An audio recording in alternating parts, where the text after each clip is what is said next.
in the Dialogue Committee. Then the Louisiana Department of Environmental Quality. Thank you to Karen Price of DEQ and her staff for the guidance, support, and oversight during the entire M6 destruction project. To Secretary Chuck Carr Brown and previous Secretary Peggy Hatch for their commitment and dedication to the M6 destruction project at Camp Mendon. To local government agencies and state legislators, the local government agencies in Webster and Bossier Parish, the towns of Mendon and Doyline, the state legislators, thank you for your participation in the dialogue process and for your involvement in the various phases of the M6 destruction. To the community members in Doyline, Mendon, and community members in the rural areas surrounding Camp Mendon, thank you for your involvement and interest in the M6 destruction process. And to the Camp Mendon Citizens Advisory Group, the CAG members, as members of the CAG, as well as individually, thank you for your dedication, commitment, and guidance during the Dialogue Committee process and during the M6 destruction project. And Pastor Pearson, thank you for welcoming the CAG into your church facility. Your participation in the CAG and your spiritual guidance is especially greatly appreciated. And to the media, thank you for covering all of the activities associated with M6 and CBI situation at Camp Mendon and keeping the public informed. As to anyone else I missed, I'm truly sorry and say thank you. We are nearing the end of the M6 destruction process.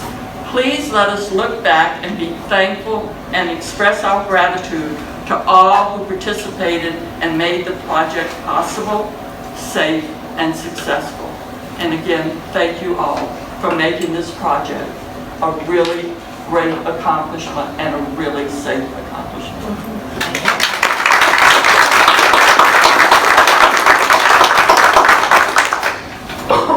Thank you, Wilma. I think you've spoken for all of us. We appreciate everyone who's had anything to do with this safe disposal, something the communities were very concerned about. Okay, for agency reports, EPA, do you have anything? Nothing specific. Oh, we don't have a meeting coming up or a workshop planned.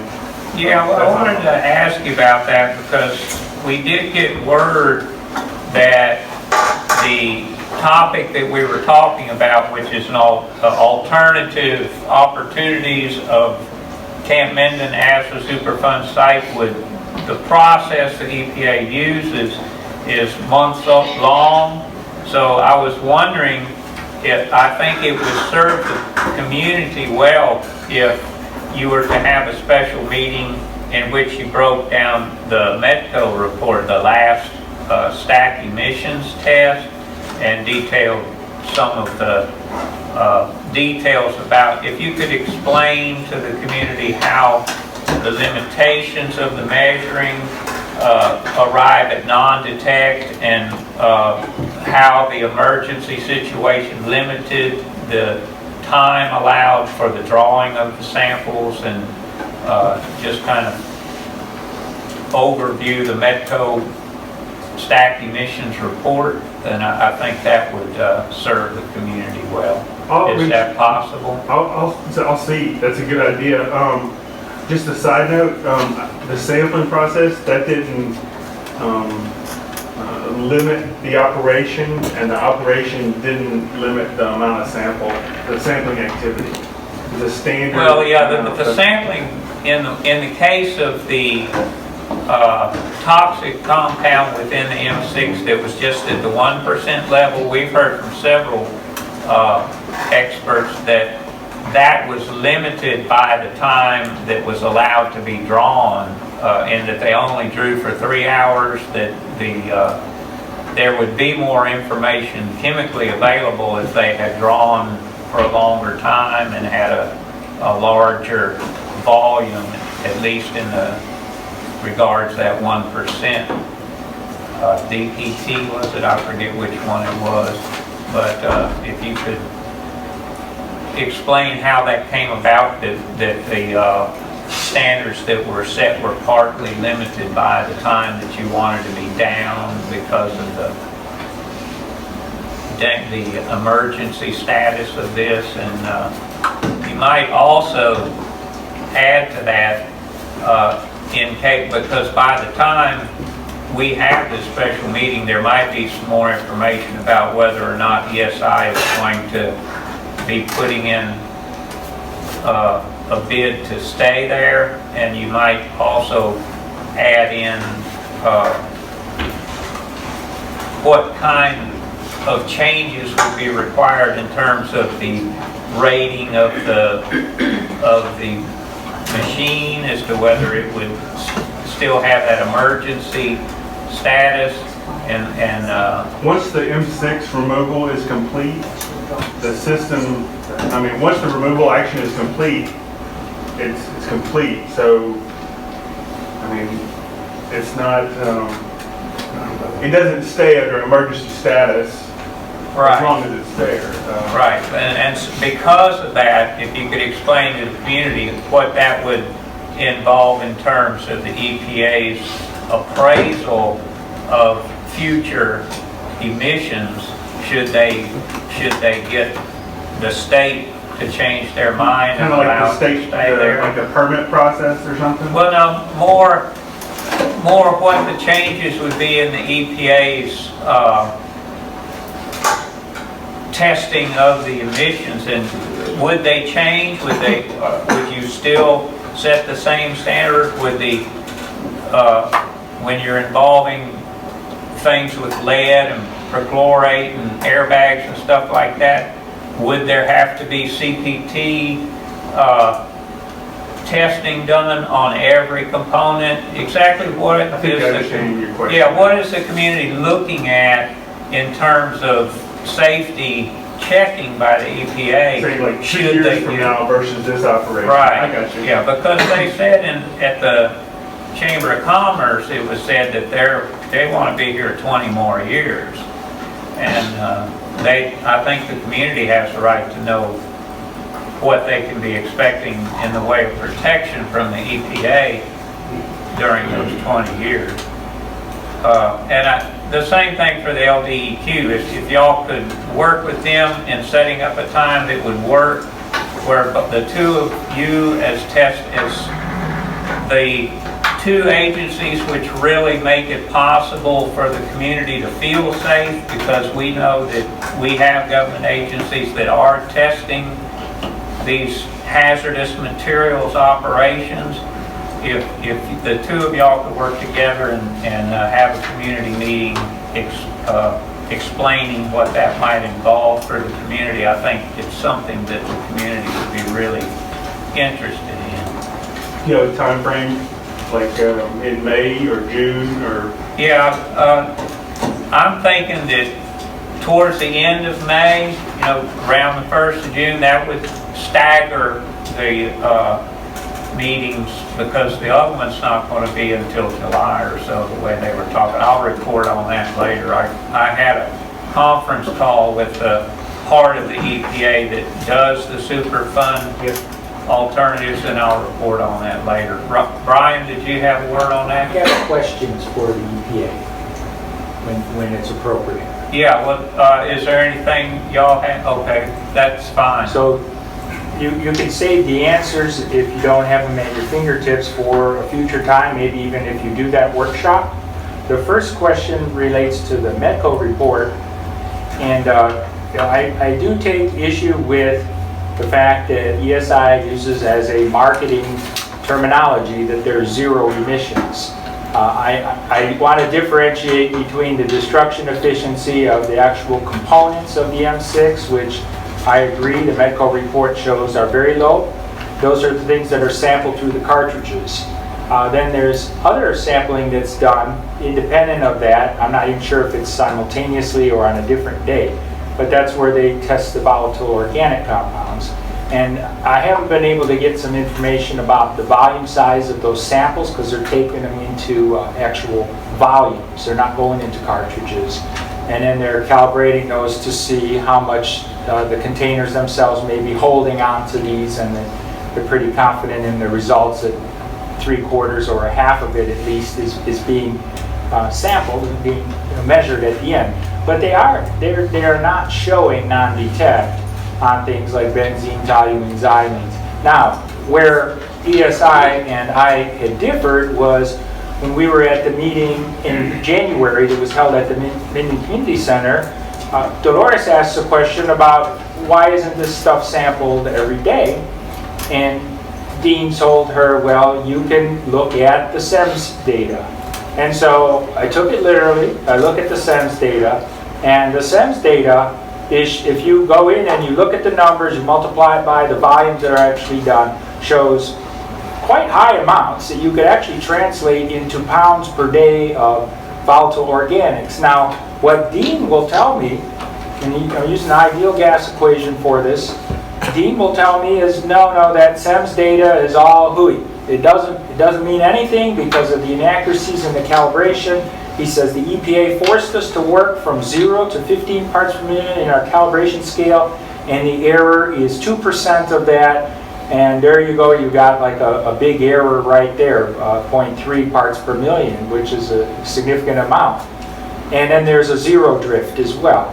So my question for you is, why are you forcing them to work on a 15 parts per million scale? Is there times during each 20-minute cycle where you're actually seeing something in that size of a concentration that's actually released, and then most of the time it's much lower?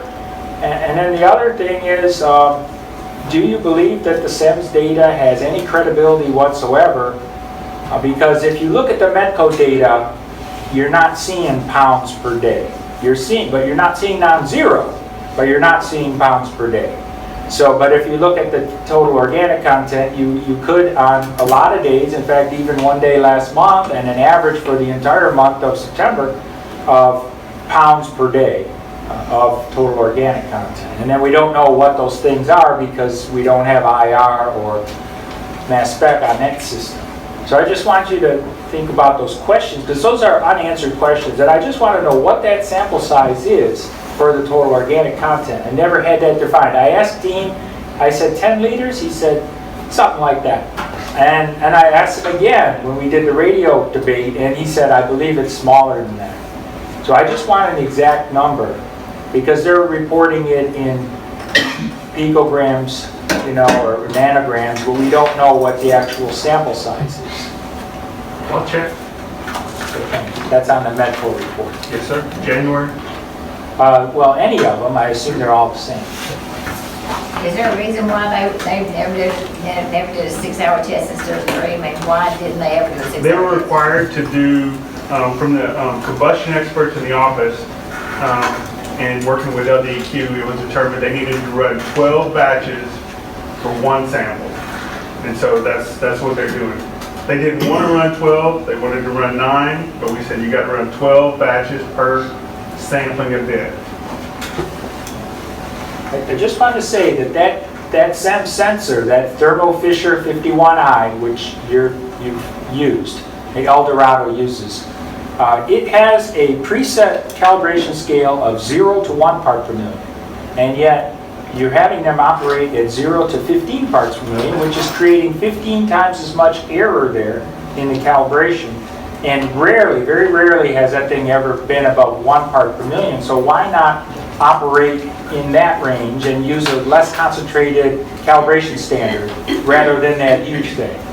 I wish we could have asked these questions 8 months ago, but this stuff was never really presented to us. We had to dig in and find it ourselves. I got a question. How much more do we have out there to burn? About a week, I think. About a week? But less than- you made the statement that you're wanting these gentlemen over here to plan for 6 months down the road if we're going to burn another substance. No, we're just talking about having a meeting in the future should that come up. But like we said, it's going to be the end of June or so before we do it. This is just, we may not even be together as a group if That was my understanding, that decides once to the leave. burn is complete, this other's complete, it's all another board issue.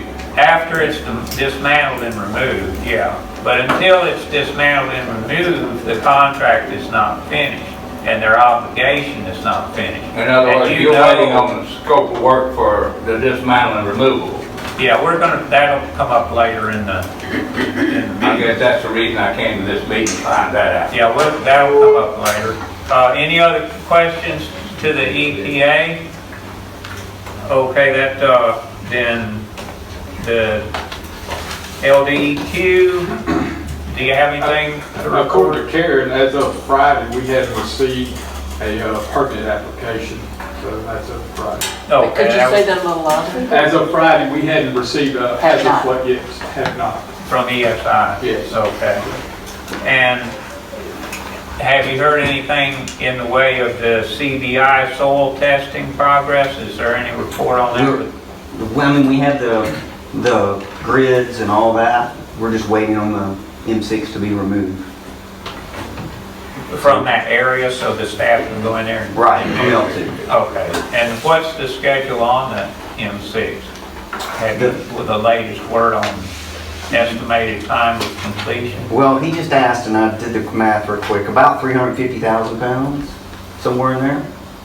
And that's at 15,857. That was the last contract amendment we did. Is there a reason they... Go ahead, Rick.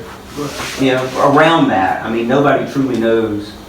Is there a reason they slowed down their process in the last month? The magazine right now is pretty, it's pretty bad. That last magazine is, So the delivery has slowed down? yes. Okay. So that would be the magazines they want to store some stuff in the future, those bad dilapidating magazines. No, the drums actually are going every which way. So they were stacked 3 high, and they actually crushed and leaned over. And they not only leaned over all one direction, they went both directions. So it's like every other row is a mess. So we can expect a 35,000 pound a day average? That's No, what it's been running at. 35, it was in the 40s, about 45. Well, last one I saw was 34. Yeah, they had Yeah. dropped into the 30s is what I... We went down for a couple of hours for a welding a tray. Well, I say a couple hours. We went down for almost half a day. And that's what brings that average down for the 24-hour period. But once you take the 21-day report and you average it out, it brings it up into the 40s. Okay. About 45, 46,000. So, but when can we expect, if things keep going like they're going, when can we expect this thing to be finished? Now, before Easter. Weather's coming in bad right now, and that's all. If I give y'all a date, y'all are trying to hold me to it. So I'll give y'all before Easter. Yeah, I don't believe anybody is going to be that mean, do you? Yeah. You say. So that's within the week then? Yes. Sunday being... Right. 2 weeks. No, 1 week. Sunday, Sunday is Easter. You better get your stuff together. This Sunday. Yeah, don't add another week on to it. You better get your stuff together. Did you see that? Did you see that? Yesterday was Paul on Sunday. I don't know why I got confused. I was thinking it was another week. You are invited to the police jury meeting tomorrow, by the way. Oh, am I? Oh, well, thank you. Yeah, we're in Webster Parish here. Second floor, about 10:30. 10:30? Okay, they're gonna be through out there hopefully this week. Yeah. Where do we stand on a plan to dismantle that thing? Have they made any progress? We have talked about some of the ARRs. We've talked about some of the things that are on either side of the dismantling, meaning the ARRs, all the tests we need to meet, as well as the sampling that goes after. But they haven't given you a plan yet. No. As of Friday, Have they discussed it with you? as of Friday, they committed to working on the plan. They are working on it. Was that supposed to be done in February? Days of- And has the military considered the $2,000 a day fine to speed up their To speed plan? up, no, we haven't considered it. Okay. So you would have to give them notice for 3 days, right? And then you could give them a letter, and that gives them 30 days to correct their action. So, Or that could happen in February, and we'd be there right now. February was D-Day for that thing. Well, February was not a set date. It was we pinned it on the wall, but that was just discussed between us. That was not in the AOC, nor in the contract. It's nowhere in there. And that was because this thing fluctuates. So when they finish on the day, some day before Easter, what happened at the moment they finish? They'll shut it down. They need to start with, wiping stuff down. They gotta wipe down all the bins. They have a lot to do. But no planning. No plan. They don't have a plan. Y'all- They don't sounds stop it. I guess everybody's concerned with when you're gonna get a scope of work from them. Who holds them to the You- plan? What? Who holds them to the plan? Yeah, who enforces it? Well, we all will. Between LDEQ and EPA, we'll look at all the sampling and I'll look at all the construction. So once the decision is made, then we'll know which way the plan needs to go. What What decision? What decision? Whether to stay or go. I thought the contract said it had to go. By the Contracts. governor, when the governor decides? Exactly. Okay. So generally speaking, the contract says unless the state determines otherwise, and in our discussions with the state agency, the state executive branch. Well, what we as far as we understand- know right now, the governor has not made any kind of decision. I Right, know that he's for a waiting fact. to see. Now, so what what's the- to stop them from proceeding with the original contract is my question. They don't know whether the state Well, wants it. the governor hadn't said, he hadn't vetoed anything. So as far as we know right now, the original contract is still in place, and we should proceed on that. That's my point. We're sitting here waiting on a maybe from the governor. That's what we're waiting on. Am I wrong? If I'm wrong, you correct me. We are gonna wait until the decision is made and then we'll proceed. Don't they have to file for the contract? Why are you waiting on them to file? Yeah, permit, excuse me. Sam, Yeah, we don't have where I'm permits. coming from. Not if they're not destroying anything. We've been had, that's what it is. Yeah. The Does the ESI, military know the coordinates of that? Good practice, right? Good practice. according to the work plan, ESI will restore Area 1 destruction site to a level consistent with its original condition unless otherwise directed by the military department. Well, unless y'all otherwise direct them, it's supposed to be taken apart. My point. That's what the contract says. Yeah. We've come a long way to get to a point of looking at y'all and talking to y'all and getting deer in headlights looks back. We're ready to move on this thing and we feel like it's being stalled. It is. It is. I didn't want to put you on the spot, but do you understand my point? Everybody's waiting on the governor to say something, and the governor's not in this picture right now. By not saying something, he's saying something. Right, exactly. So Brian? Yes. So the governor is going to be occupied in a legislative session. Maybe he won't make an immediate decision. What happens to the employees? And I'm asking this partly out of concern for the employees. Are they going to be on some sort of retainer? Are they going to be told the truth that this job is done? Or are they going to be laid off and told, well, you may be called back? What will happen? There's only so much they can wipe down. Right. After that, people have to be honest with the employees and honest with us too. So I'm not sure about the business side of ESI, and what their plans are as far as their future employees. So Are you- Go ahead. last meeting, you indicated that you had enough resources to finish the destruction, Yes. but not to finish the process. Right. Is that still the same situation? We're still in the same boat. Why is that? Basically, the Department of Justice gives us 80%. So every time if we ask for $1 million, they give us $800,000. And what they want you to do is get to a cash out. It would be very bad for us to go in and say, hey, we want to cash out and not know what the soil sampling is gonna end up being. Between the L2, which between 1940 and now has no telling what's been in there, and then area I, which we feel is gonna be pretty safe. But either way, you could get into a remediation that could cost the state a bunch of money they do not have. So if we wait to do the cash out, granted, we won't get as much money, but we will know exactly what we have. So the sampling's gonna go on even though the dismantling is being held up by their planning? Not in area I, L2 will. Well, what keeps the sampling from being done in area I? Well, I'm sure there'll be a process.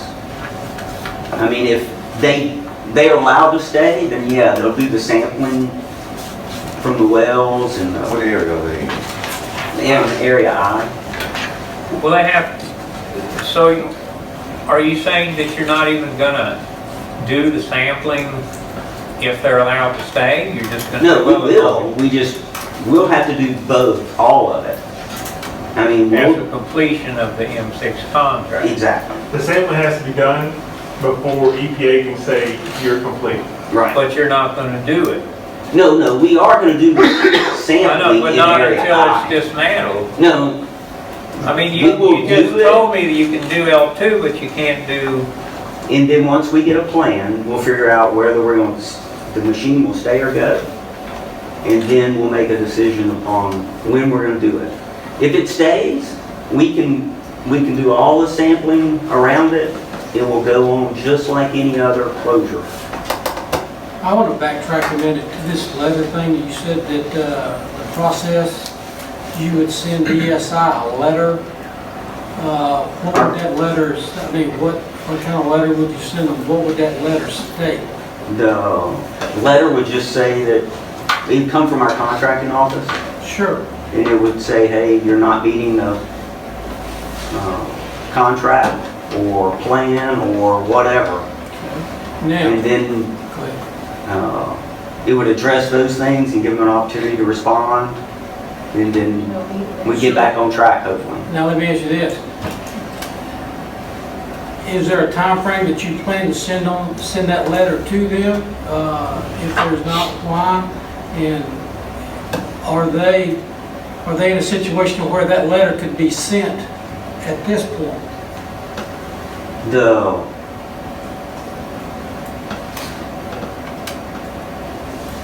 No, we asked the first one again, I'm sorry. I done forgot. No. I did too. On the letter, is there a reason why that letter has not been sent now, as of this date? They have a good foothold with there's no date on the closure plan. So it would, I mean, we could send one and say, hey, you had to provide a closure plan, and they would say the date's given is not an AOC, not in the contract. It'd go back and forth. We could get there, but we want them to finish the burn. That's the most important thing that's going on right That's now. this week. Right. And so at the end of the burn this week, assuming everything goes right, and they still have not submitted a plan, what is your next step? And we'll wait on the decision and then go from there. He's waiting on the governor. I don't understand this waiting on the governor. But the governor has nothing to do with sending them that letter saying you have not submitted anything as far as the dismantling plan. I guess I'm just not educated enough on how things work, but it's no gray area here. It's either black or white. It's no sitting on the fence. Either they have done it or they have not done it. Yes. And you deal it. And I just wanted to know, at what point do you decide, if there's no date in there, at what point do you decide, well, it's time to send a letter? I mean, the governor's office doesn't have anything to do with them keeping up their part of the contract. Well, hold on just a second. Winston may not answer it, but the governor is in charge of the National Guard and the contracts with the National Guard. That's why the burden is on him to do it, and that's why he's him-hawing around. Is that what you're doing, Winston? He doesn't have to answer that either. But let's read between the lines, everybody. Basically what I wanted to know, at what point is a decision made to say, hey, you guys need to Oh, then I submit was this plan, and this is our request in writing for you guys to go ahead and do what you're supposed to do. Just like you just said. I mean, Adam can tell you on Friday, well, you weren't on Friday's meeting, right? No. But on Friday's meeting, I asked for it again. Okay. I had sent them emails about it. Even if it is just merely the ARs and the sampling, Sure. which stays the same come or go. It doesn't matter. I really don't care if they put a plan together that says they're gonna stay and you know, bear fruit. I don't care what it says. Shoot for the moon and let the EPA send it back and say, hey, the ARs is fine and the sampling's fine, but all this stuff in the middle about y'all, you know, staying, that's not part of the contract. It just meet the front and the back. That is one of the biggest concerns because during the CPT with the 9 and the 12 samplings, that ended up costing a lot of money. That's a big difference in sampling events. So if ESI looks at 6, 7, and 8, and it's ARs, and they interpret it one way, and the LDEQ and EPA interpret it a different way, it could be a cost in there. That is a big cost, and then the remediation. There's several hidden costs in there that nobody can figure until we actually get to that point. So Talking you're, about that fence, it- so you're wanting that sampling done so you can get to that point. No, I told you we've been had. You're wanting them to get that plan submitted about doing the sampling so you can get to the point of knowing what kind of, Yes. And the sampling event will be the same one they did in the beginning, isn't that correct? They basically go to the same sample sites? yeah, Yeah. compared to the baseline that you Right. had at the start. Well, not our baselines, but theirs, and they have to use the same clock that tells them how they're gonna sample, what they're gonna analyze for. That'll be in area I, just like they're gonna do in L2. Well, your order to proceed does give the LMD the right to fine them for not proceeding with their contract. And I hope you have used some kind of leverage before we meet next month. I mean, I can see why the governor's not in a hurry. He gets paid pretty good, and ESI certainly gets paid well. But the people at this table been at this for 3 years, and we don't really want to stretch it out any longer than we need to. We don't want to either. We'd like to see a closure, you know, to it all. Me and Adam have become friends, but I think he wants to get back to that. You know? Okay, well, You don't want to be here forever, right? Right. But ESI has not submitted any applications to amend the contract in any way to this date, is that correct? We've done 5 amendments. yeah. As but- far as state. Yeah, but those are change orders. I mean, No, we've done, they're amendments, but they didn't change the scope of the contract. By allowing the thing to stay would change the scope of the contract. There's a big difference between an amendment that changes the igniter, for instance, when it lost to CBI, to something that says this thing's gonna stay in place instead of being taken down. Now you're dealing with the scope of the contract. Yeah, There's a not big difference. dismantling is not going by the contract. Right, that's right, changing. like the notice to proceed, Amendment 1 and 3 affects that. Those are the 2 amendments we've done. Some amendments are just purely add money back to it. But Amendment 1 changed it to February 28th, and Amendment 3 changed it to 31 August. Are those amendments posted anywhere, Winston? I believe they're on GoGuard.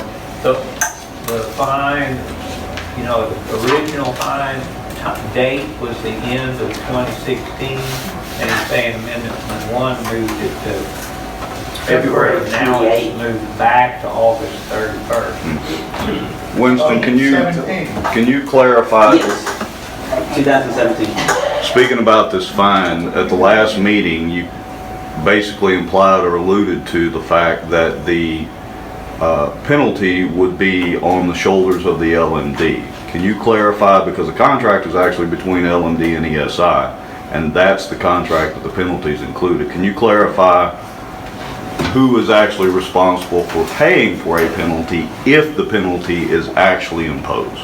So if the EPA imposes a penalty, they impose it on LMD. And in the contract, we impose those things on the ESI, if they are the cause. EPA, is there a copy of the contract on your website between the EPA and the LMD? It's the AOC. We don't have a contract.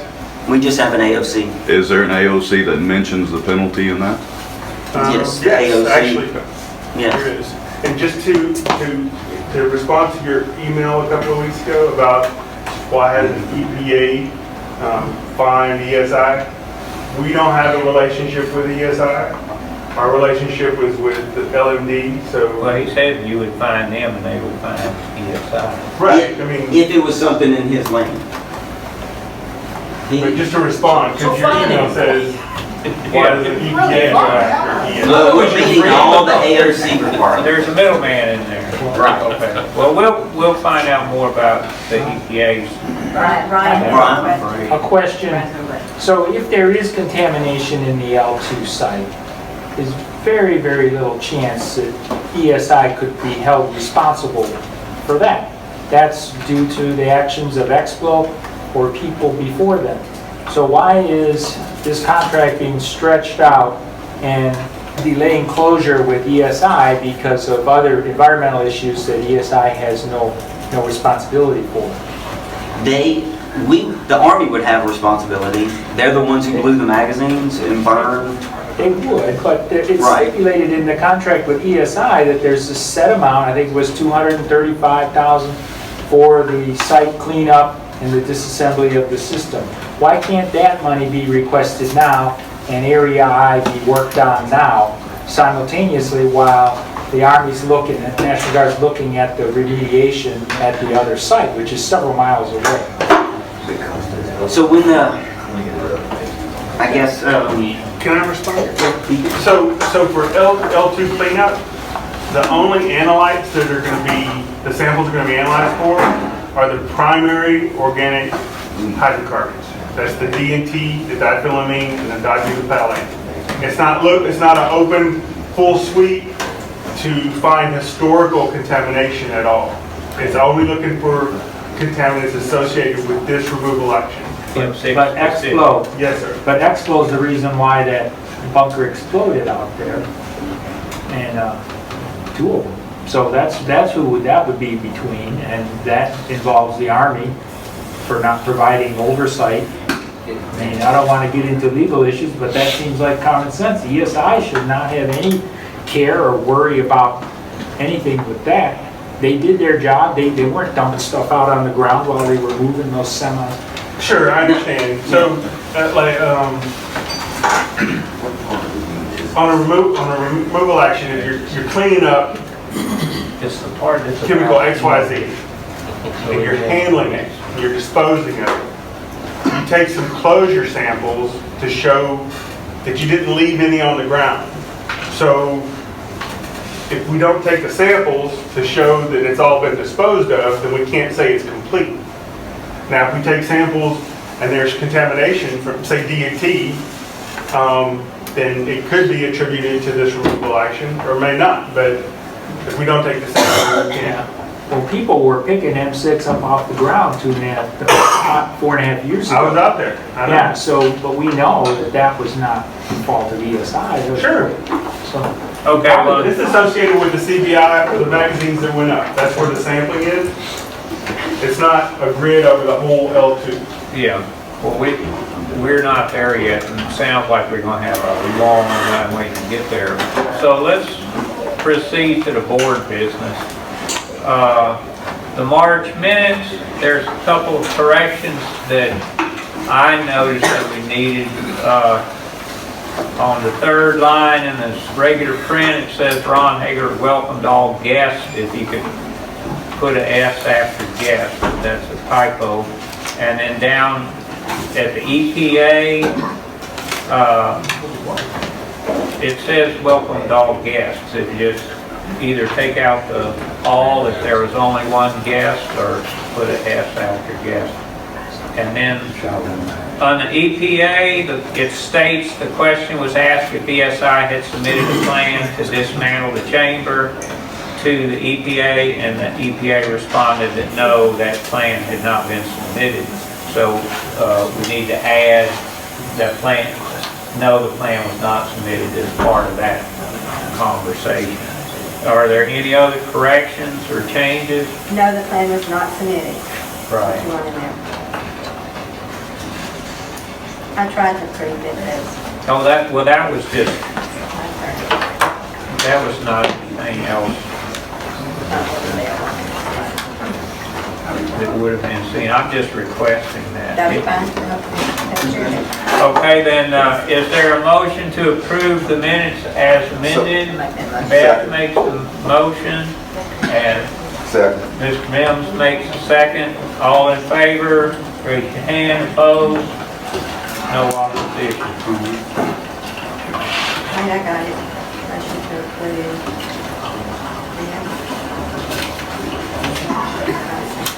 Okay,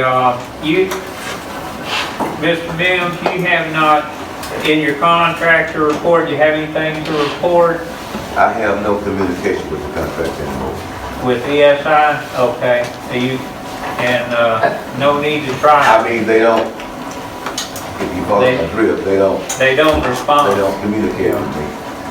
Yeah, their transparency is kind of hard to see right now. Okay, on the public subcommittee, last month we asked about getting some details on Ryan Gaddy's interest in having a meeting with the governor, which after the first part of this meeting sounds even more vital. Did you contact Mr. Gaddy? Yes, I contacted him last night by text, and he responded to me this morning by phone, a phone call. And when I asked him in what way did he want the CAG to help him get a meeting with the governor, he laughed.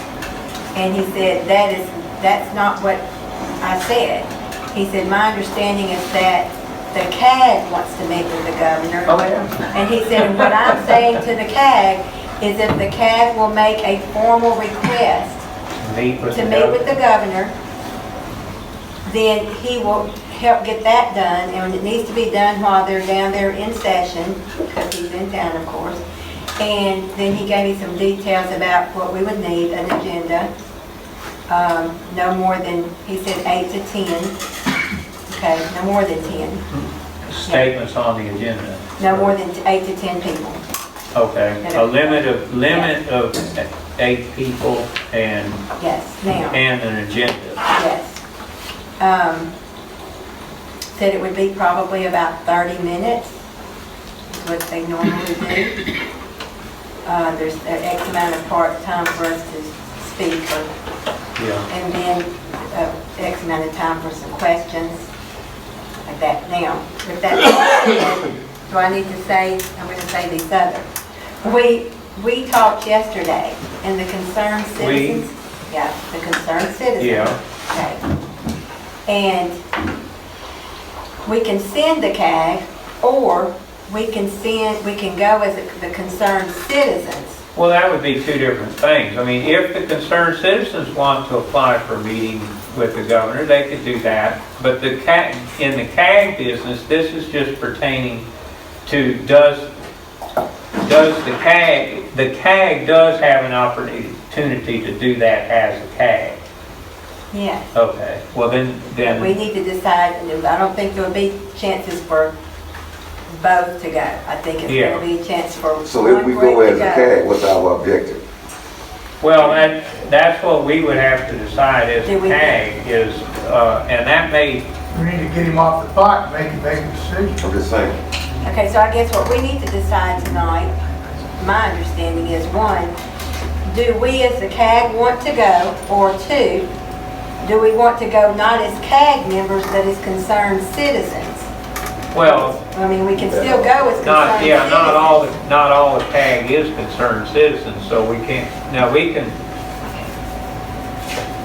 I think what she's saying, Roy, she's saying that is it best Which for way the is the CAG to best go way as to a go? CAG? Yeah, well, Or is it then best for the let's- concerned citizens to go? Then what we need to discuss is a motion pertaining to the CAG going ahead and doing this, and in the discussion, we can decide whether we want to do this or we want the CAG, the concerned citizens. Now, so let's open up that issue about who should go see the governor in order to get ESI to move forward with their obligations. I'll just open the discussion by saying I see the concerned citizens as having a more concrete representation for the community, and that they have petitions and things like that they can present, while the CAG has been trying to just keep the communications open between the citizens and the agencies. But they can also present a letter from the CAG representing them, I mean, they can present that letter in with their. Yeah, so we should have a formal letter stating the CAG position on the issue after we get an agenda. Which one's going to get the most bang for the buck? That's probably going to be the concern. Okay, any other discussion, input on that? Well, I think the CAG covers a little bit more of the legal response, because like you said, I mean, if you're able to present a formal letter that represents the CAG, it would probably accomplish the same. I think the concerned citizens have freedom to talk. Yeah, I think. Yeah, and I think it would keep the image of the CAG more in line with what the EPA has designed it for, which is to just be a liaison between the community. Well, I think Camp Lotta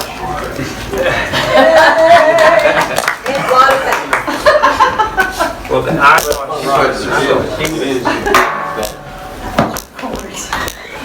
Take the video. yeah. On behalf of the CAG. Okay. I could see some overlap. I didn't see an elephant, I think of that. It'd be some overlap, I would think. Yes, and that's what I'm saying, if you've got somebody on the CAG now that is a concerned citizen that wants to go, I mean, you can either become a concerned citizen or whatever, but I think we are going to have more freedom to speak if we go as concerned citizens. Okay, well then, But we did use. Do we have- from the CAG.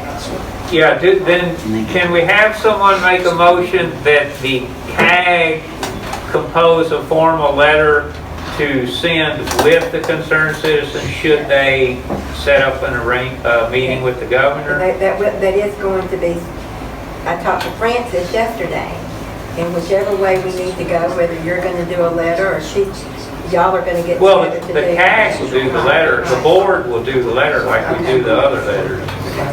And let me throw this out here too. Well, wait, does someone want to make that motion? I will make that motion. Okay, state the motion. Okay, I'll make the motion that. Hold it, hey, we've got this recorded, so we need to be quiet right now while she states the motion. Go ahead. I would make the motion that instead of the CAG going, that the concerned citizens would go and they would carry a formal letter from the CAG board as to our concerns to be presented to the governor. Okay, is there a second on that motion? I second. Okay, any other discussion on that motion? Okay, those in favor of that motion, raise your hand. Opposition? None, okay. Then the CAG board will compose a formal letter by email this month, and We'll since work on the one we were already working on, the proposal to send to the governor. it'll be, we've been composing that, but we haven't known yet exactly whether it'll be good to send it. Through June, I think, something like, they just started, and it's 2 months almost through. Okay, anything else to report on the public subcommittee? Anything else to report on your subcommittee? Okay, the Environmental test data, did you want to bring that up with the board about exactly what you're finding with the well I test? couldn't find enough substantial, there's a lot of information, matter of fact, I can flood you with it, but I couldn't find enough discrepancies in the monitoring test that came from the 5-year plan to try to put that in some kind of a spreadsheet that made any sense. It just wasn't that much differentiation between them. The only thing I could look at now is possibly the shallow well testing that we're doing now. When those results come in, would be to present some kind of a spreadsheet or something. If it looked like it would help explain the results or any kind of variances. If there are no variances and everything looks pretty much neutral throughout, well then there really wouldn't be any reason to present that. Right. And that has been delayed because they lost 2 of the water tests. Russell McNay, I talked to him at a fish fry a couple weeks ago, and he said the test they sent in, they lost 2 of the water well tests, so he had to go retest and send those in. They said they would send that all at one time, so I will text him tomorrow and call him and ask him. You got my email? Please, Let me know when, if you hear something. to please give us some kind of indication of when that will come in, that we'd like for it to come in pretty soon. Okay, well, thanks for the update on that. Okay, well, what about the testing of the ESI wells? Is it more concrete in limiting what it is it's testing? Well, that's the only thing we got is the base test, right? Yeah. Well, I mean, I think they're on the ESI dashboard, the well testing report, but that doesn't have all the energetics either. And I guess our spreadsheet really ought to involve all the energetics when we're talking about the LAAP Superfund site. Okay, well, why don't we contact AR&D and see if they can get us a basis to work from on what we would put on our spreadsheet. They got the list of all the energetics they're going to check, but we get the list, but we don't. They should be able to give us a summary of their earlier tests if we ask them for it. Why don't you and I contact them and see if they'll get us stars on that? Because it's really over a layman's qualifications to build something like that. Okay, let's try that this month.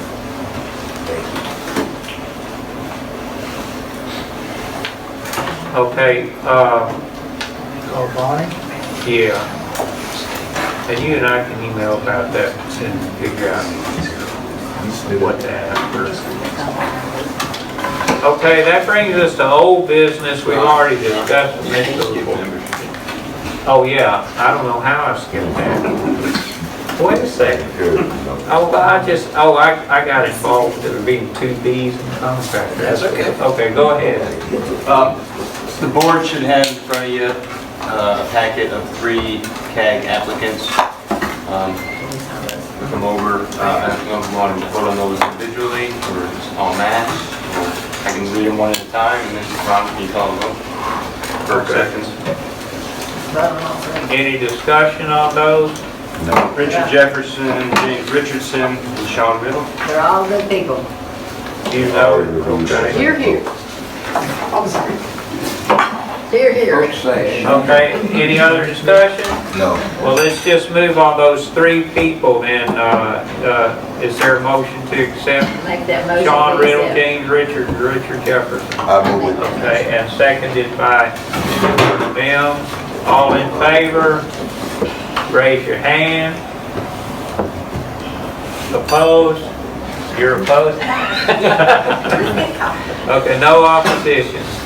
So, thank you if you're here for joining the CAG. Richard Jefferson would be a good one to go to that room. Ron, I've got a question about the CAG membership. So part of the EPA guidance for CAGs in section 10.2, it says their name should be publicized widely within the local community to ensure that community members and interest groups have ready access to CAG members. You guys plan on publishing a list No, of we the current CAG members. We don't do publication, but you do. You want to put that in there? Here's a Absolutely. list. Okay, and there's a big bundle of lists here of the members for anybody that wants it. We don't pay a lot of attention to the details of being a CAG because we're wrapped up in the responsibilities of being a CAG. So please excuse us for any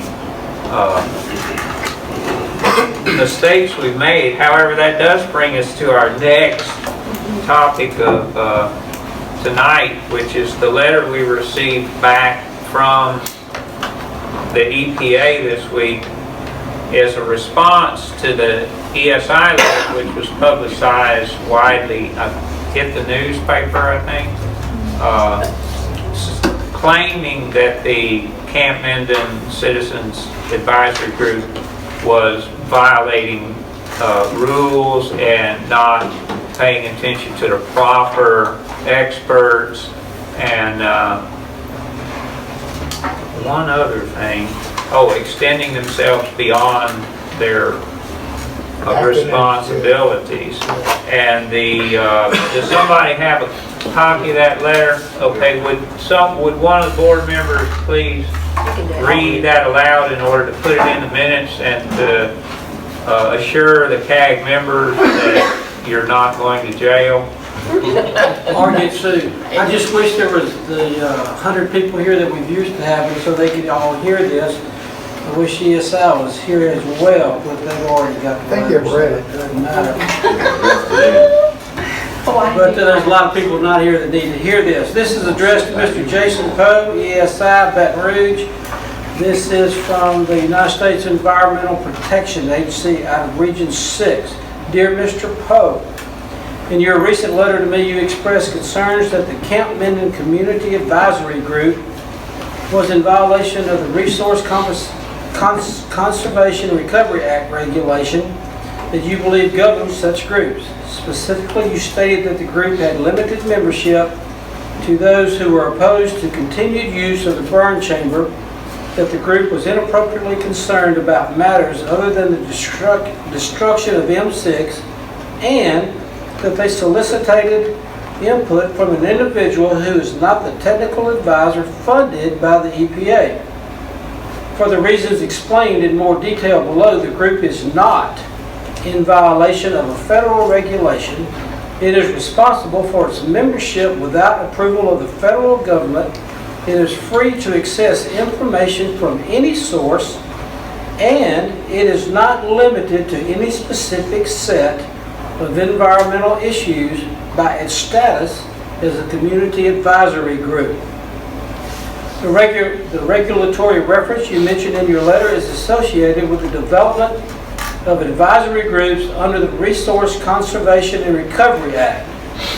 The above regulatory reference does not, however, govern Superfund public participation such as here. At Camp Minden, the group's Superfund public involvement activities are guided by the Superfund law and the National Contingency Plan. The guidance for community advisory groups as Superfund sites is enclosed at enclosure number 1. As Superfund sites, community advisory groups are established by the local community. While EPA acknowledges and facilitates these groups, it does not control them. The EPA is committed to involving all interested community members in the Superfund decision-making and cleanup process. At the Camp Minden site, a broad spectrum of the community engaged in deliberations regarding the destruction of M6 propellant and CBI at the site. One component of those stakeholders formed the ongoing Community Advisory Group that tracks the disposal of munitions, air pollution impacts, groundwater contamination, and other topics. Advisory group membership is outlined in section 4.2 of the enclosed guideline. This section states that persons with an obvious conflict of interest at a site should not be members of the group. Note that while this group is important, they do not represent the full sphere of public opportunities to participate in the Superfund decision-making and cleanup process. As such, the EPA held multiple Superfund public participation workshops, public meetings, established websites, and issued fact sheets and bulletins to thousands of community members. The final area of concern you raised dealt with the group relying on the technical expertise of an individual other than the technical advisor funded by the EPA. The main concern identified seemed to be that the individual actively involved in the group is reaching a different conclusion from the combustion expert funded by the agency's Technical Assistance Services to Communities contract. Conflicting views are expected among various entities, professions, private citizens, and public officials concerning scientific and technical information at sites such as Camp Minden. The EPA welcomes and encourages the CAG participation and other public involvement and participation in the Superfund decision-making and cleanup process. At the end of the process, the EPA strives to ensure that sound science and technical information are relied upon during Superfund decision-making. Thank you for contacting the EPA on this matter. Should you have any questions or additional concerns regarding this matter, please contact Carl Edmond. Respectfully, Samuel Coleman, Acting Regional Administrator. Amen.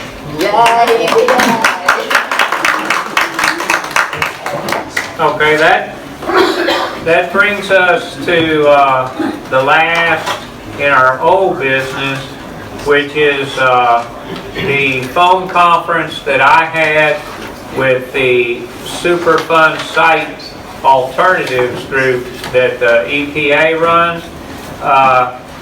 It was a conference call with their task force they were using, and it was very confusing to me because when we set up the phone conference in the very initial call I had with the EPA representative, they were unaware of the little strip of Camp Minden, which is north of Highway 80 and runs right on I-20. And they said, thanks for pointing that out to us, we'll check in on that. Well, when we had the actual phone conference, they had decided that that little strip of land is the only thing they will consider when they analyze alternative use of Camp Minden. So don't ask me why. For 15 minutes I tried to convince them that there was more area they could consider, but at this stage they are only talking about that little narrow strip on the north end as having alternative use as a Superfund site.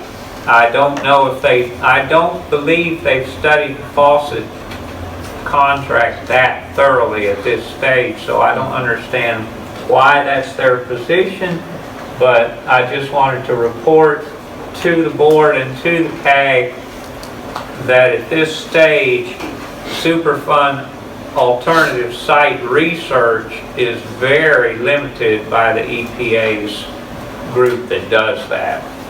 So they're going to get in touch with me again, but at this stage I'll say let's just go measure it and see how many solar panels we can put up there and see if Tesla will put that there with a big billboard that says there are alternatives to cancerous causing emissions. But that's my report, and I hope y'all understand it more than I do. They'll be back in touch with us though. Now, in terms of new business, I sent the board the stack emissions test analysis by Ron Myers. I spoke with some of y'all earlier. You hadn't had a chance to see it, but you'll probably want to call Brian and get some explanation, or Wilma, because it's pretty detailed in terms of chemical statements. But basically, it agrees with what some other people have told us, that there are better ways to test that will reveal exactly how much dioxin is in the emissions. So, is there any discussion on that at this stage? Could we get, I've got could some we get questions. Brian to do a letter that would detail that for us? I mean, explain it for us? Yeah. Well, the area that's unclear is that their sample volumes are so small that every time they report a dioxin, they report it with a qualifier that says J, which means it's being detected, but the level is below the first calibration point, so that means they have to estimate it in a non-linear fashion.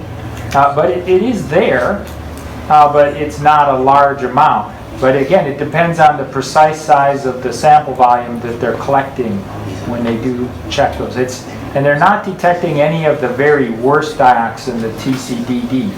They're detecting a couple other ones, one dioxin in particular and one furan, chlorinated furan, dibenzylfuran. And but these are still bad compounds. That microgram amounts would be bad. But it's likely that they're putting out hundreds of milligrams per year, which is, spread over a very long time, over a very high volume, getting on leaves and things, and very unlikely causing human health problems, in my opinion, because of just the enormous volume. It's 2 miles away to Houghton Middle School. There's a lot of leaves in between here and there. And so dioxin is not my biggest concern, but again, they can't say zero emissions. They just can't say and it's not what we're concerned with is not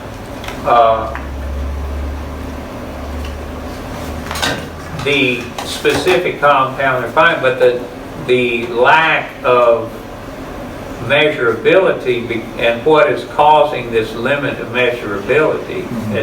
The way I understand it, it's due to they're not taking a large enough volume or an exact enough volume in their measurement, in their initial testing and shipping to the lab. Why would the concentration change? I mean, if you're measuring it in parts per billion, the parts per billion is the concentration of toxicity in a given sample of air. But I mean, it's still parts per billion, whether it's the size of this room or whether it's a mayonnaise jar, it would still have the same parts per billion in it. No, it depends on the volume that they're actually checking. So they're reporting it in total picograms in a certain container, but they're not saying what size that container is in their report. It's supposed to be somewhere in the original plan what size volumes they're using. So it's not just a concentration level. Well, it's the concentration coming out of the stack, but then you need to know the total volume, which we have now a pretty good estimate now that that's unredacted. But then you also want to know the volume that they're sampling when they're measuring those amounts. So you convert it to pounds per day then? Yeah, or micrograms per day. Right. In the case of dioxin. Yeah. Brian, can you clarify where the source of the chlorine is that would be causing the dioxin compounds to potentially be detected? Because as far as I looked up, it's been a while since I've sat in a chemistry class, but there's nothing in the M6 that contains chlorine to cause the dioxins. There could be traces of chlorine everywhere, even in the air. For the bleaching process of paper, are they burning the paper, or is that going to the landfill? That's going to the landfill. So they could potentially be from the air volume coming in from the outside air? Yeah. That's why we Since we have trace amounts of dioxin pretty much everywhere anyway. Well, we have trace amounts of chlorine. Well, we have trace amounts of dioxin compounds in pretty much anything. Well, yeah, and anytime anybody does a brush burn, honestly, from what I've studied, they're putting out more dioxin over on Piney Forest Drive when they burn brush than they're exposing from the chamber, than they're being exposed. Also, These brush burns are bad for dioxins.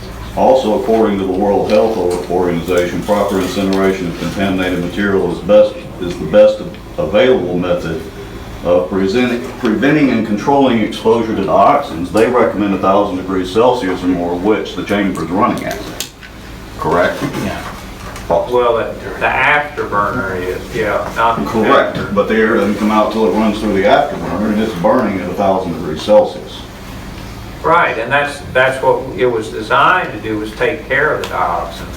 Correct. And yet there are still. But my some question forward. is, what would be the source of those dioxins? Because I know you've raised that point several times already in a couple of meetings. Yeah, well, the question more pertinent to the future is, what else are they going to put in that contained burn chamber? Are they going to start putting components that have chlorine when they're already both generating dioxins with a clean M6 propellant?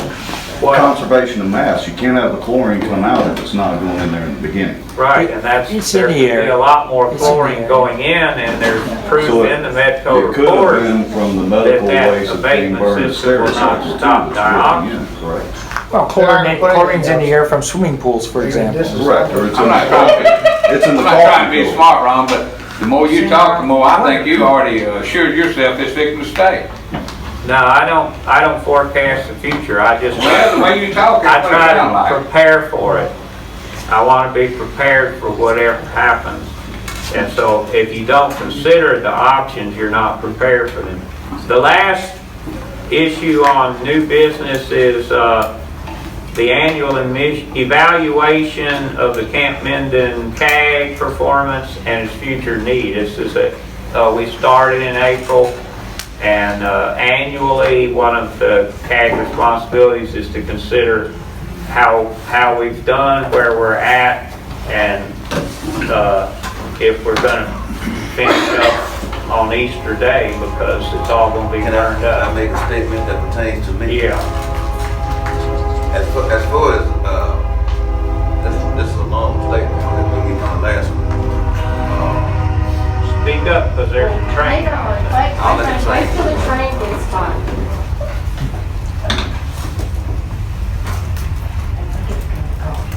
When, I'm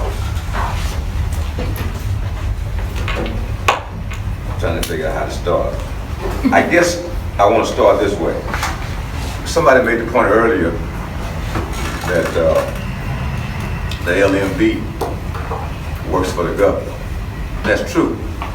And you need to fully understand that the LMB does work for the government. Which means that even though there's a contract somewhere, the government can give instructions to General Curtis to do whatever he wants him to do. So you must understand that the LMD works for the governor of Louisiana. That's true in all states.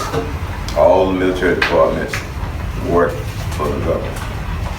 So the reason why there is no project to end this thing is because the governor has not decided. That's what has happened.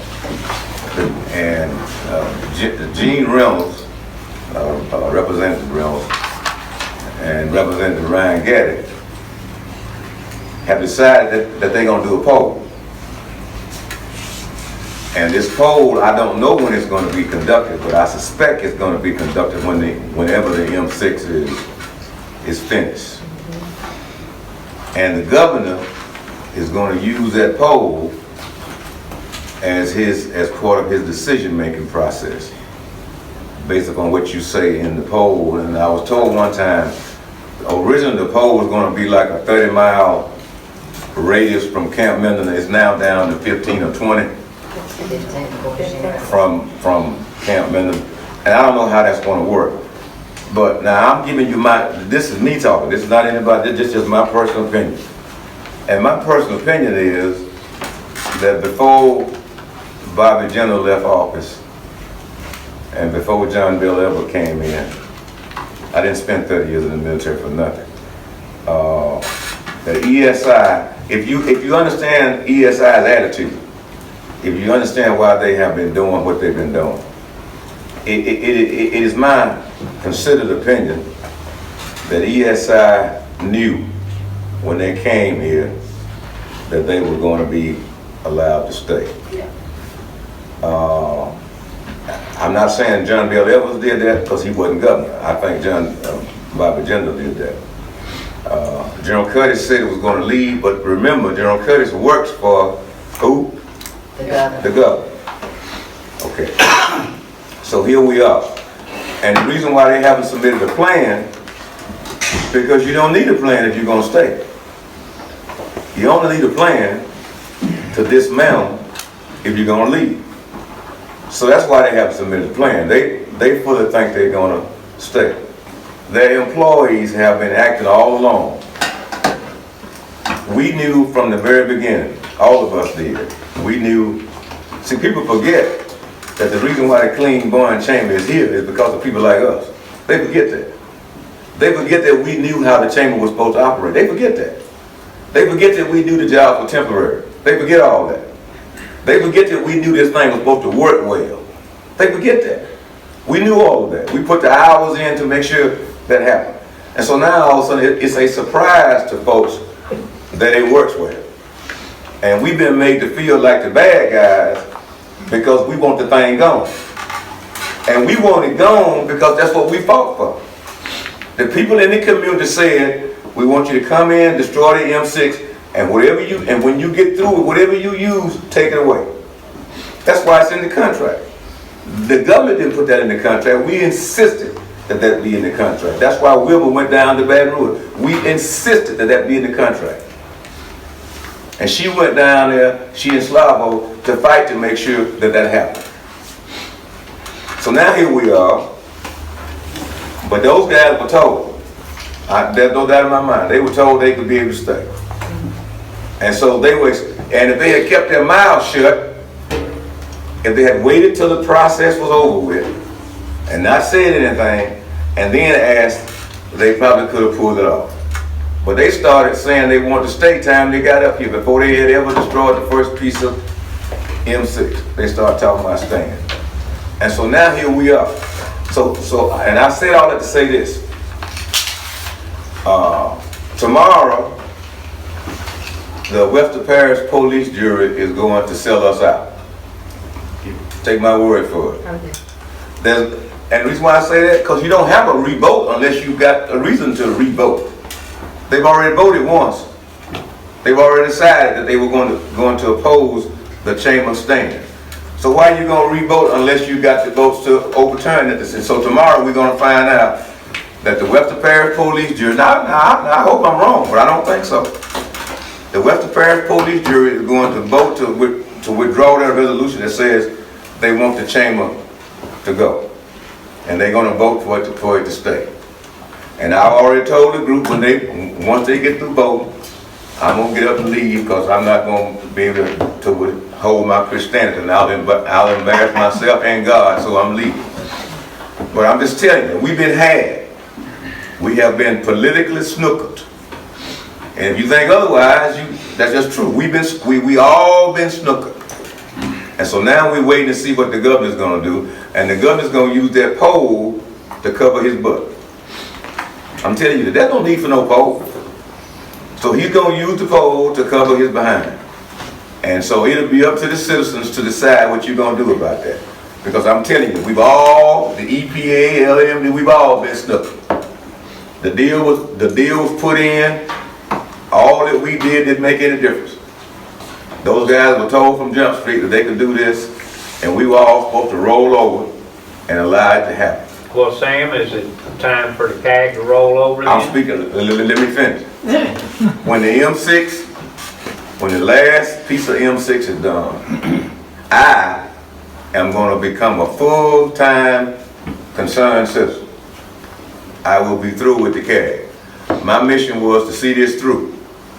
And so when they get through burning, I may wait until the governor makes his decision, but I don't have any good hope about it. Now, we got one thing in our favor. The sample is small.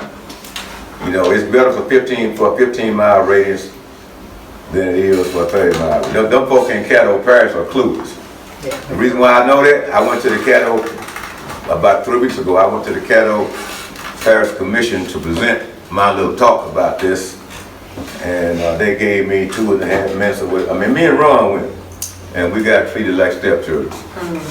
And the only reason why I didn't tell them how I felt about it, because the guy who was, what was his name? The guy who was in charge? Jackson. Steve Jackson. Because he's the president, and he was trying to be fair. But what I wanted to tell him, I just didn't. But anyway. And he was on the dialogue committee. Yeah, and so he understood. But anyway, so I'm just telling you. So you got to make a decision. The only guy we got for sure is Dustin. The only guy we got today is back there. The only guy on that police jury that I trust about this issue is Dustin Moses. And he's sitting back there. He's the only one I trust. And tomorrow, and now I mean, I don't know about y'all, but I'm going to take it personal. I'm going to tell you right now, I'm going to take this personal. I'm gonna take it first. Because you know, see, the reason why I run my mouth is I gave my country 30 years. Amen. See, I spent 30 years in the military. I gave them 30 years. And so I figure I got a right to run my mouth. I don't speak for nobody else, but I speak for me. So tomorrow when we go up there and get had, I'm not going to say anything unless we win. But if we lose, I'm just going to leave. But I really do. I resent little people getting screwed all the time. I resent that. I resent poor people. No, this is all over the country.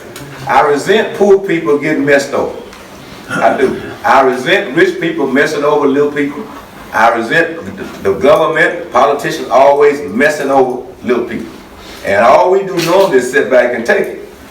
And that's what happened. So you got to make your mind up. If you don't fight for this, somebody told me, said Doyline shouldn't be the one to have the most impact. Well, why not? They the one most affected. Amen. Ain't nobody been affected like Doyline. Nobody. So the only folk they should ask, to me, they shouldn't ask nobody but Doyline. The rest of us have not been affected, and I told them from the very beginning. See, I personally don't give a flip. But when people say this is what they want or don't want, that's what ought to happen. Nobody in the government has a right to tell citizens what they ought to do. We have a right to tell politicians what they ought to do. They work for us. And you need to remember that. So I'm telling you, I'm irritated. So as soon as this I'm going to wait till the governor and if he votes against this, I'm going to help him be a one-term governor. That's all I got to say about it. Okay, Beth, what's your input on this, on where the CAG needs to be? Well, I was on the CAG group in Homer when we fought the uranium plant. It took 10 years to build to beat it. It was a long haul, and it was just a little black community and a few people up in the town of Homer that fought it, and the people around Lake Claiborne. It was a long haul, but I'm gonna tell you something, we beat it. It So took a you long think the time. CAG needs to be here till We beat it. it's If somebody dismantled and doesn't gone? oppose them, I mean, they need several groups opposing them. They don't need just one group opposing, they need a lot of groups opposing them. Are they gonna roll over us like a, But If you quit now, you not the you CAG though, never see. will let anybody We're going to else still on. oppose it, but not the CAG. Okay, Gary, Well, I think we should see it through, to where? down to the last drop of it being burned, and The unit dismantled? the unit dismantled, sure. I mean, Okay. that's what part of seeing it through to the end is. Okay. And at that point, no matter what happens, I'm for dismantling the CAG. I'm done. I mean, we may need to roll over into the concerned citizens instead of getting Yeah, CAG. that's one thing, but, Okay, Rebecca? you know, we can just take it so far. Yeah. When do you think the CAG should terminate? I think it should terminate when the chamber is dismantled and moved off-site like we were told would happen. And if it doesn't, and if that's not gonna happen, we're gonna just keep figuring out another way to fight it. There are communities all over this United States that are fighting to get chambers down. I don't care how good it burns right now. Sooner or later, it's not gonna burn that good, and it's not gonna have the oversight that it has had. And I said this from day one, I'm gonna say it again. We have kids here that are dead or that at St. Jude's. I don't know that it's about counting, and I don't know. But if these people don't start caring from the government, from the governor down to town. If we don't start caring about our environment and what is put in it, every child that dies has our name on them. It's adults too. Adults. 5 adults in the last 2, and I'm in the insurance business. Go try to insure somebody that's had cancer. In the last 2 weeks, 5 adults have been diagnosed with pancreatic cancer in Minden. We have the highest, I don't care what John Madden says, they can get the coroner's report. I have talked to the state. They don't, it's not right, it's not right. You want to know what if you want to know true numbers, call and talk to funeral homes. Yeah, well, that's another issue, but they don't care. Everybody can be bought for some reason. yeah, oh, I agree. It's like there was a lady on Facebook the other night, and she said she takes her husband to Shreveport to Willis Night for cancer treatment. And the nurse told her, she said, what in the world is going on around the Minden area? She said, we get more people from that area Larry than House. we do anywhere else. Larry House had a nurse come to his house the other day from Plaquemine Parish. What did she say to you? She said there, this certain insurance group, they come around, you know, if you got a certain insurance, and a nurse practitioner comes to your house. And actually, it's just a check. They do it once a year. And we went to talking about it, and she went to ask me questions about Camp Minden and things of that nature. And this was her statement. She said, you can't put me on the spot, but she said, I want to tell you something. This area up in here has the highest rate of pancreatic cancer I've ever seen, and I live in Plaquemines Parish. And I don't know if any of you know where Plaquemines Parish is, but you're surrounded by chemical plants and everything else. And to be honest, I've probably been in every chemical plant there is in the state of Louisiana, Mississippi, and southern Arkansas. And they got some bad places down there, but when she said that this was the highest pancreatic cancer rate, I about fell out of my chair. It's true. Yeah. And it really shocked me, and so I made a post on Facebook, and a lot of people criticized me for it because everybody keeps talking about the coroner reports. I could care less about a coroner report. And I'm not saying it's caused from Camp Minden, this pancreatic cancer or anything. I don't know where it's caused from. It could be anywhere. But I'm just saying what she said for this area. It could be from IP up at Spring Hill, I don't know. You know, but the whole census of it was how great a cancer rate it was up in here. And that kind of really shocked me, because I kept thinking thyroid cancer or something of that nature for breathing it while we were out there making bullets. But she was talking about pancreatic cancer, and so. Well, let's continue with the meeting. Brother Paul, what do you feel about the CAG evaluation on the time frame? If the governor, and I will still add the legislature in there, because I looked at this concurrent resolution, I still think that they have to weigh in on it. But if they abandon us and vote to extend that contract and let them stay out there, then I don't see that the CAG has any more work to do. I'm with Gary and Beth and others. I think the concerned citizens, I will always be a concerned citizen, but I'm not sure that the CAG will have any further action to take. If the governor lets it If stay. the governor and the legislature So- decides so to you overrule. Stay until the governor's decision Yes. at least, okay? Rick?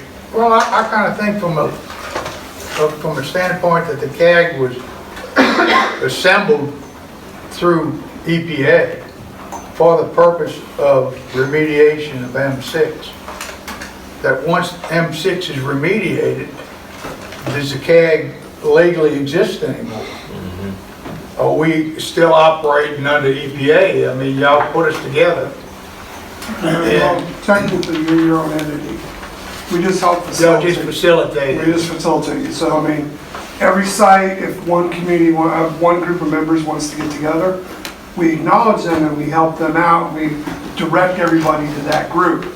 But you're your own entity. You're not EPA. So if you stayed together, we probably wouldn't come back. We probably wouldn't be here and we wouldn't be able to facilitate, but you guys would still be able to get together and do whatever. You wouldn't be disbanded because of us being gone. Well, but we would in essence be a different group with a different mission statement. I mean, as it is now, it's to see through the remediation of M6. Yeah. And if the contract were to be such that it's amended for them to stay, well then technically speaking, the mission statement originally presented by CAG is no longer valid. Well, yeah, technically, I mean, you guys would probably have to write a new one. Right. If you choose so, and you can be a CAG as long as you want to. You're just, EPA is not going to be able to be there to help back it. That's because the site's cleaned up. Okay, Karen?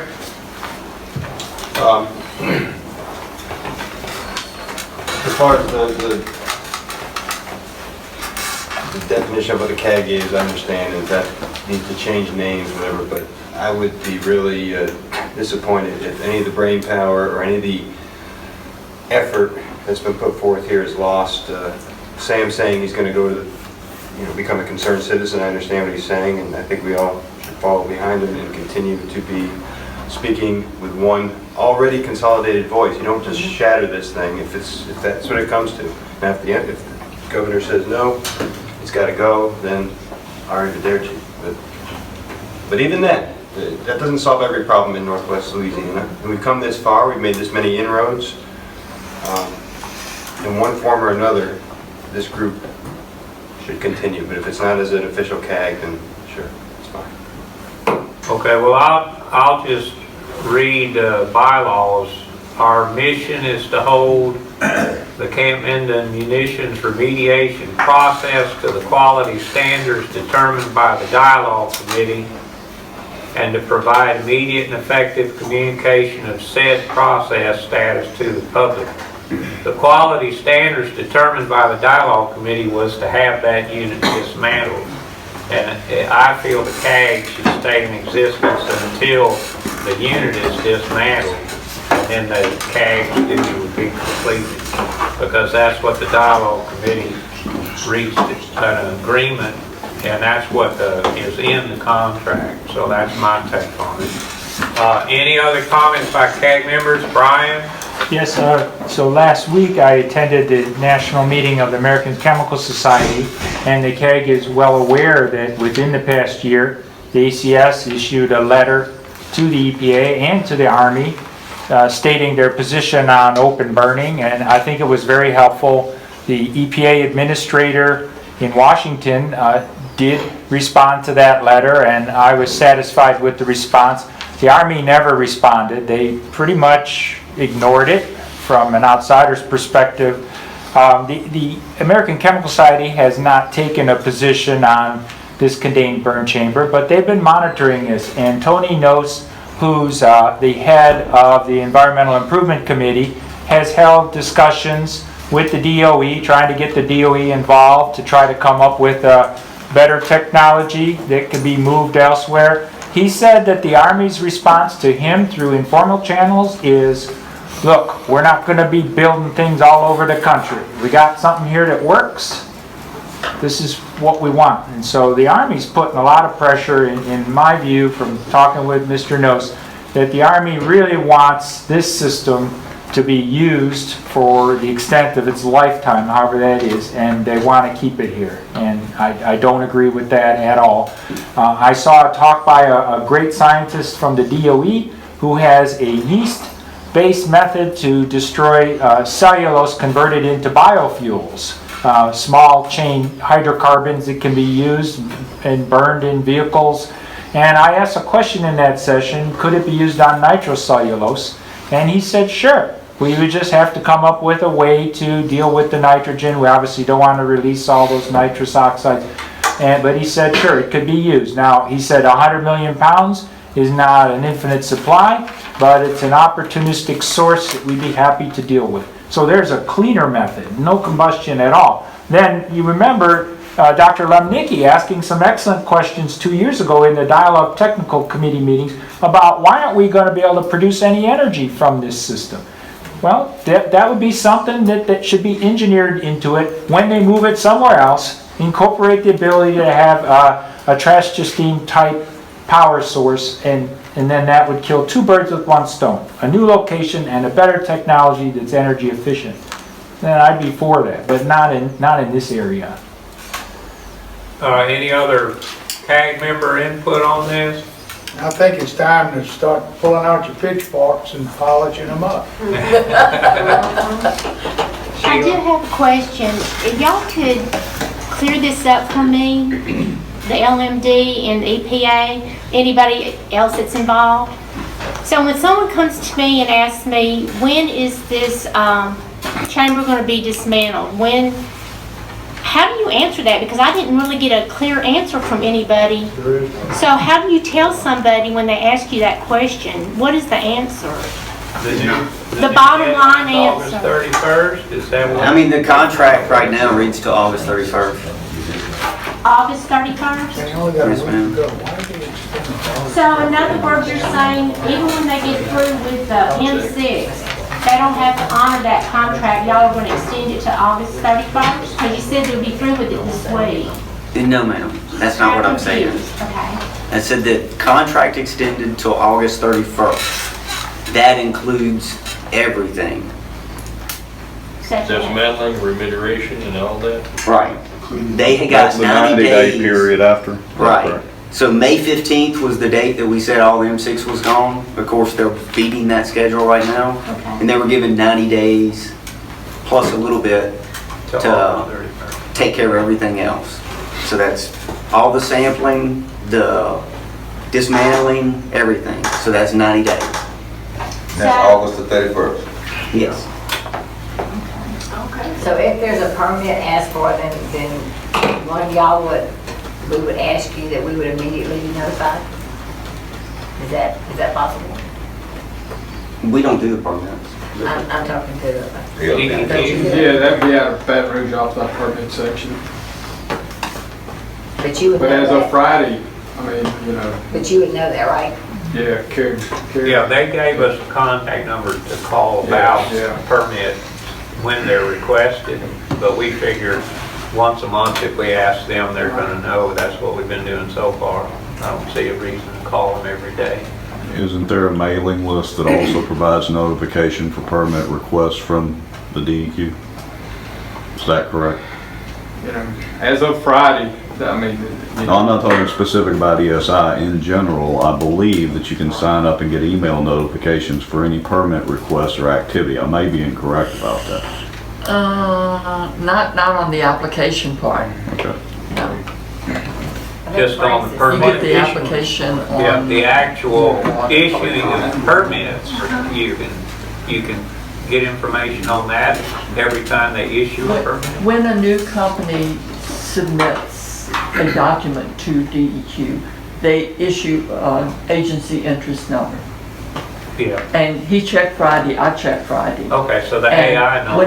when anything comes in from a new company, they get the new agency interest number, and every document that goes in or out gets put on that. So you can go on and read all the documents that come in and go out.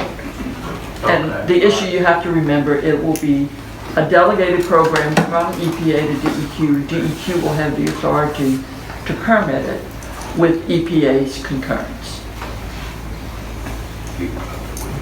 Because it's Superfund? Well, no, this is different. What's the removal? This is part of it. It comes into it. Once the removal action's done, it's out. Sheila? So who enforces, if they go past August 31st, who enforces the ESI to make sure they're doing what they're supposed to do and follow procedure? Who does that? Who's the enforcer? The LMD? I mean, the contract's between us and ESI. So if they do go past August 31st, right now, the only reason the contract's been extended is because the CPT, weather, some downtime for maintenance, those kind of things. So if it was good faith, you wouldn't go out and start beating them up. So if they are trying to meet it and say weather came, we got flooded, historic rains, granted, they might not meet it and we extend the contract again. But if it's not done, who enforces that? I mean, it's between us and the So ESI. you would have to enforce, make sure that they oppose it part of the bargain? Right. If the contract, as the contract is written right now, yes. It's all up to the governor. Any other questions? I just have a quick question. The gentleman that was talking about, if the CAG stayed in force or whatever, you wouldn't follow them once, did you mean once the M6 is burned or once the chamber's dismantled? What was- Once it would be the chamber, wouldn't it be? Well, when the removal action is complete, then myself and Jason and Ed, we won't be coming down to continue for months on months, you know, in the future on other things you're working on. That's Right, in terms of the LAAP super fund, something like that. But the time you're coming down is until the contract is fulfilled, which Right. includes the So- dismantling. Yeah, so if they decide with the contract that it's gonna stay, and then we're done, because that's separate. So But once if, the but if M6, they follow the contract and they do dismantle, they will Yeah. stay until it's dismantled and Yeah. everything's back to the way it was. and just to let you guys know, even with that, I mean, if you guys decide to stay at CAG and they keep it here, we're done. If you guys call me and need anything, I'll still help out, you know that, Yeah. like I always do. So just email me or call me if you need documents or anything like that. And I have no problem doing that, so Okay, well, I'll still be a resource for you. if the term Environmental Protection Agency is not illegal by then, we'll give you a call. Any other questions? Move to adjourn. I make that motion. Beth makes the motion. Rick seconds. All opposed? None opposed. Thank y'all for coming. Neighbors, please. There are signs in the back, yard signs and bumper stickers.